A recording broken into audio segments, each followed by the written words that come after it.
Hello बच्चों, आप सबका आपके अपने चैनल गोविंद मैथ लेक्चर्स में एक बार फिर से स्वागत है। तो कैसे हो आप सब? आई होप आप सब अच्छे होंगे और आप सबकी पढ़ाई भी अच्छी चल रही होगी। तो आज की इस क्लास में हम कक्षा 8 हिंदी विषय की वर्कबुक 2023-24 के आकलन पत्र 17 को सॉल्व करना सीखेंगे। हमने कार्यपत्रक 1 से लेकर 95 तक सभी को बहुत अच्छे से सॉल्व करा दिया है। उनकी लिंक वीडियो के डिस्क्रिप्शन में दी हुई है या फिर चैनल की प्लेलिस्ट पर जाकर आप उन सभी क्लासेस को आराम से देख सकते हैं। तो चलिए क्लास शुरू करते हैं। पहला प्रश्न आपके सामने दिया हुआ है कि चिड़िया शब्द का बहुवचन है। चिड़िया शब्द का इनमें से बहुवचन क्या है? तो वो क्या हो जाएगा? चिड़ियों। ठीक है। दूसरा है तेज शब्द का विलोम शब्द लिखिए। तेज का क्या लिखना है? विलोम शब्द। तो तेज का विलोम क्या होगा? धीमा। तीसरा, नदी को और क्या कहते हैं? तो नदी का जो पर्यायवाची है वो है सरिता। सरिता का मतलब ही होता है नदी होता है। फिर चौथा, पानी पानी होना मुहावरे का अर्थ वाला मुहावरा कौन सा है? पानी पानी होना ये इनमें से किस मुहावरे के द्वारा व्यक्त होता है? तो वो मुहावरा है आंखें न मिलाना। आंखें न मिलाने का मतलब होता है पानी पानी होना, यानी कि शर्मिंदा होना। क्या होना? शर्मिंदा होना। आगे बात करें, प्रश्न संख्या 5, निम्न कविता की दो पंक्तियों को अपने वाक्यों में बनाकर लिखिए। कविता दी हुई है, कितनी लंबी है सड़क, कितना ऊंचा है पहाड़, कितनी छोटी है चिड़िया, पेड़ है कितना बड़ा, तेज कितनी है नदी, पत्थर कितना गोल है, घास है कितनी हरी, फूल कितना लाल है। ये आपके सामने एक कविता दी हुई है। हमें इस कविता की किन्हीं दो पंक्तियों को अपने वाक्यों में लिखना है। तो जैसे हम लिखेंगे कि सड़क कितनी लंबी है, क्या लिखेंगे? सड़क कितनी सड़क कितनी लंबी है और पहाड़ कितना ऊंचा, और पहाड़ कितना ऊंचा। ठीक है। आगे लिखेंगे कि चिड़िया कितनी छोटी है और पेड़ कितना बड़ा है।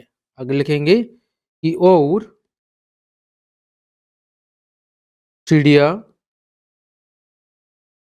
चिड़िया कितनी छोटी है, चिड़िया कितनी छोटी है तथा चिड़िया कितनी छोटी है तथा पेड़ कितना बड़ा है। पेड़ कितना बड़ा है। ठीक है। आगे बढ़े, प्रश्न संख्या 6, कविता के मूल भाव को अपने शब्दों में लिखिए। कविता के मूल भाव को हमें क्या करना है? अपने शब्दों में लिखना है। तो हम कहेंगे कि इस कविता की पंक्तियों के अंदर छोटे और बड़े के माध्यम से सभी के महत्व को बताया गया है। ठीक है। तो हम कहेंगे कि इस कविता में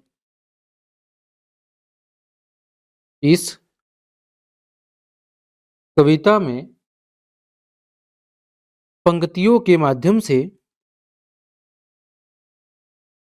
पंक्तियों के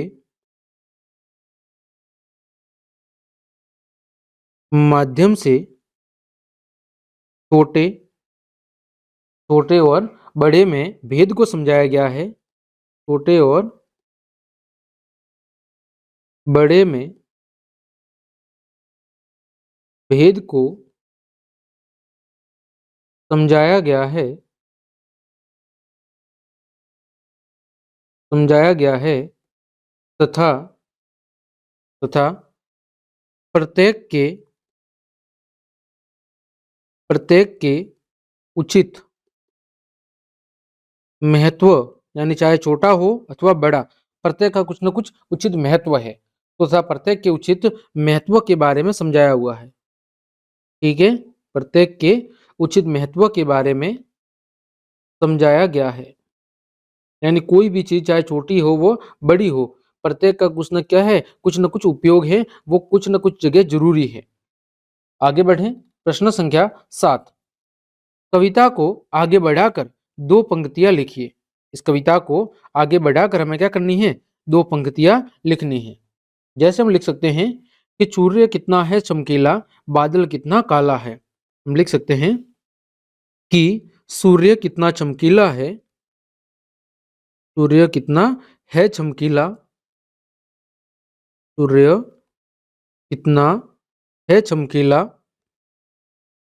और आगे लिख सकते हैं बादल कितना काला है, बादल कितना काला है। दूसरी पंक्ति हम लिख सकते हैं कि सपना कितना है सुंदर, हकीकत कितनी कड़वी है। सपना कितना है सुंदर, सपना कितना है सुंदर, फिर हकीकत कितनी कड़वी है, हकीकत कितनी कड़वी है। ठीक है, आगे बात करें प्रश्न संख्या 8 की। दिया हुआ है बाल कवि सम्मेलन के आयोजन के लिए सूचना पट की एक सूचना तैयार कीजिए। यानी आपके विद्यालय के अंदर एक बाल कवि सम्मेलन होने जा रहा है, तो इसकी सूचना आपको अपने विद्यार्थियों को देनी है। तो कैसे लिखेंगे? तो यहाँ पर देखो, हम पहले हेडिंग लिखेंगे बाल कवि सम्मेलन सूचना। हेडिंग क्या लिखेंगे? बाल कवि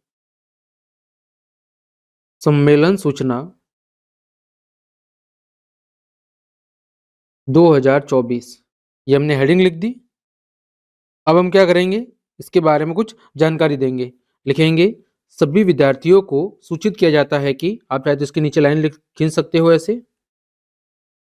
ठीक है, आगे लिखेंगे कि सभी विद्यार्थियों को, सभी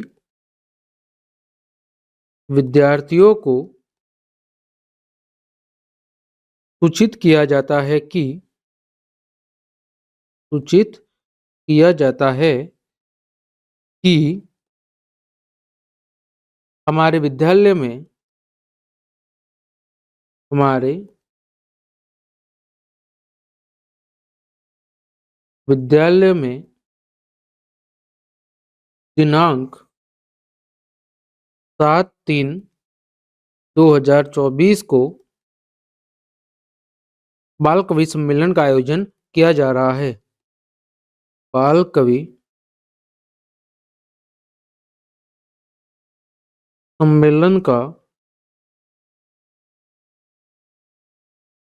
आयोजन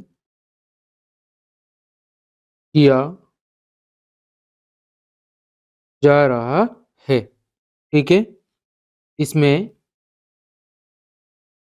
इसमें भाग लेने के इच्छुक विद्यार्थी,